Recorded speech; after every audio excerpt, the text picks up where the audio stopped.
Okay, so is it just me, or would this dragon look pretty cool? Kind of tuck the wings in here. That makes it even worse. We have a giant dinosaur.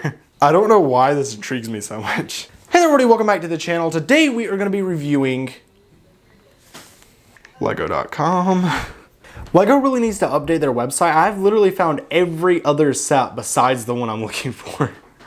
This set is called Lego Ninjago Jungle Dragon. There will be spoilers in this video, so if you haven't watched it, then go ahead and watch it. It's only 4 episodes, which I will be doing a review on this episode of the podcast that we'll be doing very soon.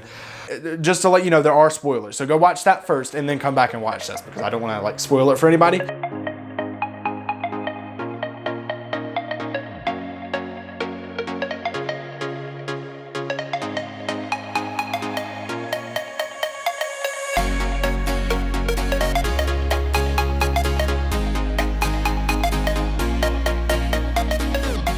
So starting over with Lloyd, we have, he has actually 3 weapons. He has this bone, which I do not remember seeing this in the season. Anyway, he gets that. Very cool piece though. I mean, there is a lot of room to hold this.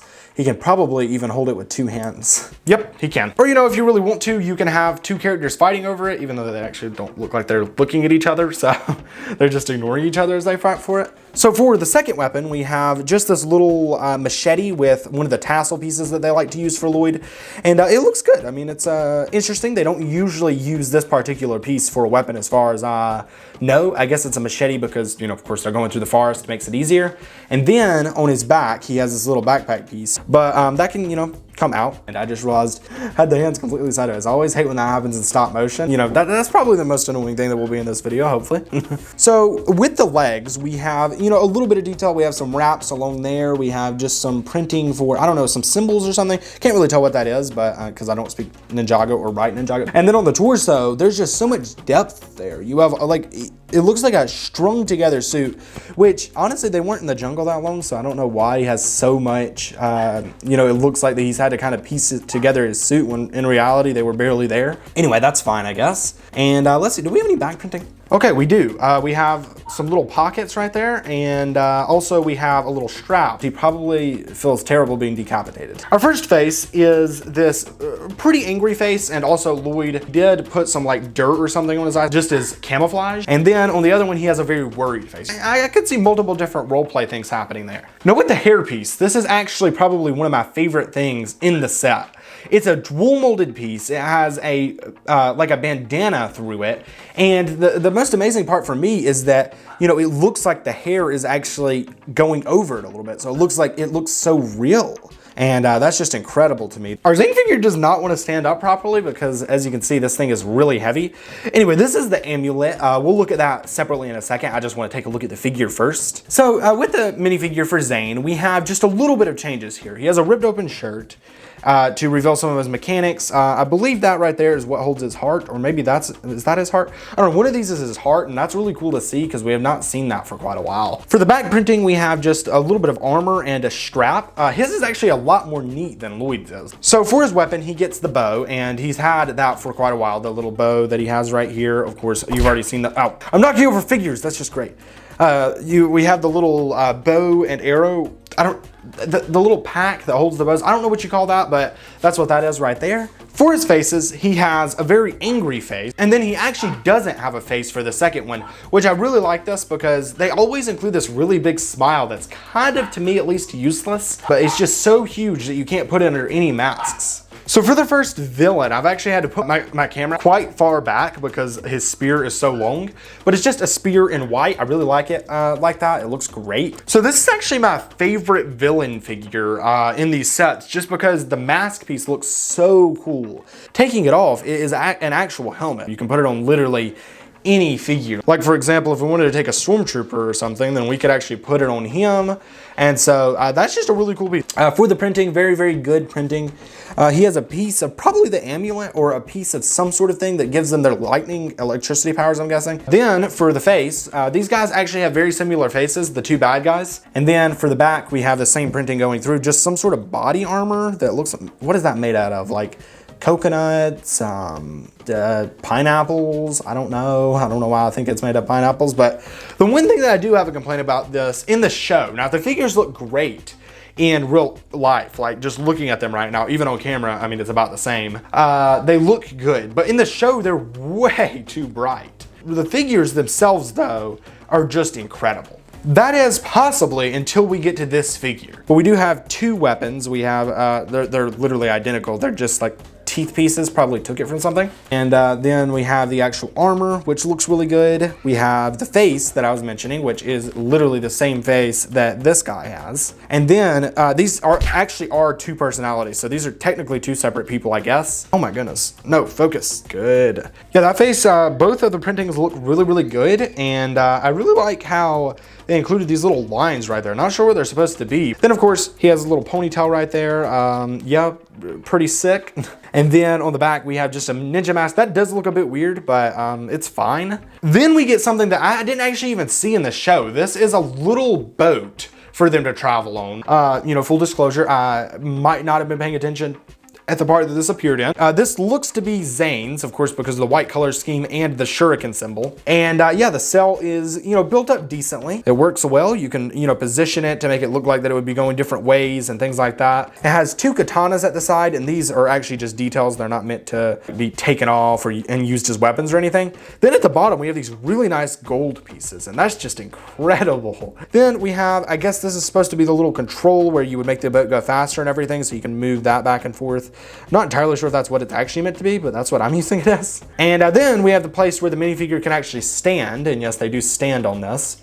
So then you would just put him probably like this, I'm guessing. And oh my goodness, we're breaking it. And then, you know, he can move the cell back and forth and come in like this and do cool stuff like that. For the weapons on this thing, which is cool that they weaponize this. It doesn't really need to be weaponized, but it is. And then you can just fire that off. Oh no. And it looks like it's firing ice probably. Also, I forgot to show you this little amulet piece. Yeah, it just looks like this. In the show, it is just the amulet that they're trying to protect. It gives them their powers and everything.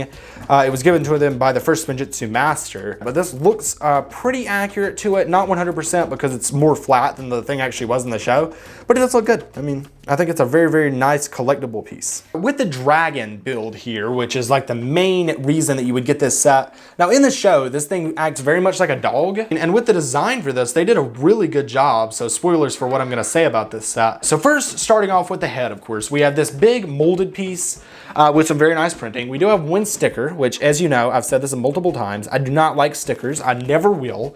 Stickers are just annoying to put on, but again, this is, you know, really crooked. I put that on crooked, but this is, you know, necessary. Like, I wish I would have did it as a print, but putting the sticker here, you know, adds to it. I feel like if it wasn't there, it would look really, really weird. Like, honestly, so weird. You know what, now that I'm thinking about it, that kind of looks like Vision's little head beam piece. Take that as you will, you know. With the actual mouth, we do have a tongue, and this is my least favorite part of this thing, is the tongue sticking out. It does make it look playful, just like it is in the show, but I don't know. I don't think I like that much.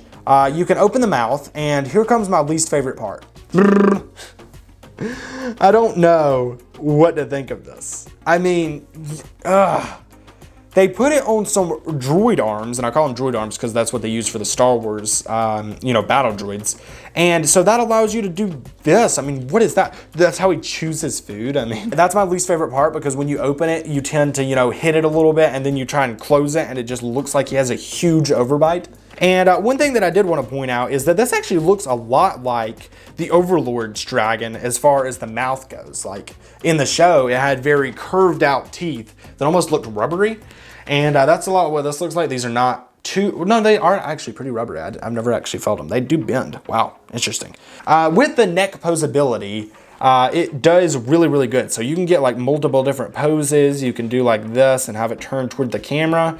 That's really cool. It'd be great for stop motion, you know, have it. That's my dragon impression. Oh no, I'm unsnapping its little thing right here. There we go. Moving down toward the cockpit area. Well, not cockpit area, but the little pilot seat, I guess you would call it. I don't know, they put this was not in the show. They never rode the dragon, at least not as far as I can remember, but it does look good. On the box, they have Lloyd driving this thing, and apparently he can't drive it with his sword, so we're gonna have to take that out. but he can go in there. One, you know, complaint I would have if I was riding this dragon is that I feel like we would kind of get lost because this dragon will literally just take you anywhere. There are no chains or anything to kind of yank the dragon's, I guess you put it in its mouth and it feels it or something and knows which way. I don't know how it works. It's a lot like what you do with horses though. And then you're able to get it to go which way you want to. With this one, you're just, you have no idea where you're going. You're going off in the middle of nowhere somewhere. So good luck if you get on this dragon. I would not. If you would, let me know in the comments. Another thing that I'd like to point out is these little pieces right here look like an arrow. So if the dragon looks back there, that it can tell where its tail is. So like, oh, the arrows are pointing toward my tail. Maybe I should bite it. A lot of this dragon is gold. I don't think I had any gold in the actual show, but it does look really cool. With the wings, we have just some very bony skeletal wings. Now these have none of the paper pieces that they will put, you know, when they're trying to make it look more like that style where it's actually using the wings to fly. This looks more like the wings are used for steering only. No, you know, actual propulsion with the wings. More like it can fly, you know, without its wings. Like if its wings were to, you know, fall off or something, it could still probably fly. Yeah, that's actually interesting. I do prefer the ones with the cloth, like the Ultra Dragon that I have. With the body, you do have a pretty good structure right there. Like that works. It's very curved down, and that's done very well. Coming toward the back, we do have a built-up tail, and they did it with these Technic pieces so that you can kind of swing the tail back and forth. So, you know, move the dragon back and forth and get it to swing. And yeah, that's a pretty cool feature. I noticed they like to do this with a lot of dragons. Some are better than others. This has some pretty good motion. I do wish they had like a little Technic piece to actually move it manually. I like with the Ultra Dragon where there's a little Technic gear piece where you can turn it yourself. But then again, you can't just grab a part of the tail and just move it back and forth. I guess it's fine. Then coming to the legs with the posability, there is a pretty good bit of range of motion. You can do this, you can do this.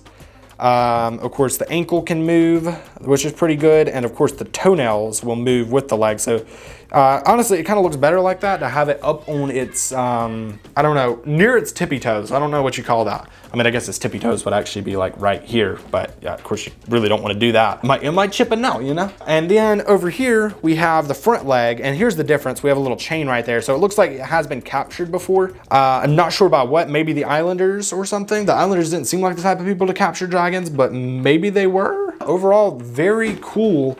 You know, range of motion. I don't know how range of motion can be cool, but this is cool range of motion, I guess.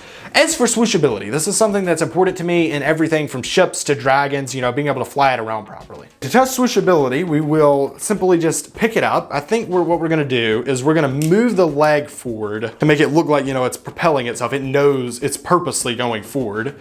Then move the legs back a bit to make it look a little bit more carefree. And then we have the flight pose of the dragon. Now, different people might do it different ways, but overall, swooshability wise, this works. Like this looks, you know, like a swooshable thing. You can put a minifigure on it, of course. Swooshability, I give it points for that. I give it a pretty good bit of points. There's no point system for this. I don't know why I just gave it points, but I deal with it. And that's my review for this set, the Jungle Dragon, I believe it's called. I like it.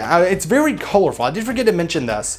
The colors are so unique in pretty much every way that, you know, other dragons, like for example, I have the Ultra Dragon up here.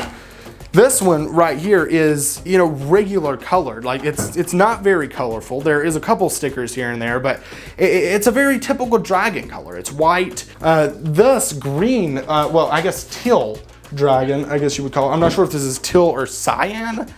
Is very, very unique, and I like that about it. And that's it. So thanks for watching, everybody. If you enjoyed this video, feel free to leave a like, subscribe to the channel if you haven't already, and thanks for watching. See you guys in the next one. Bye for now. I don't know what that was.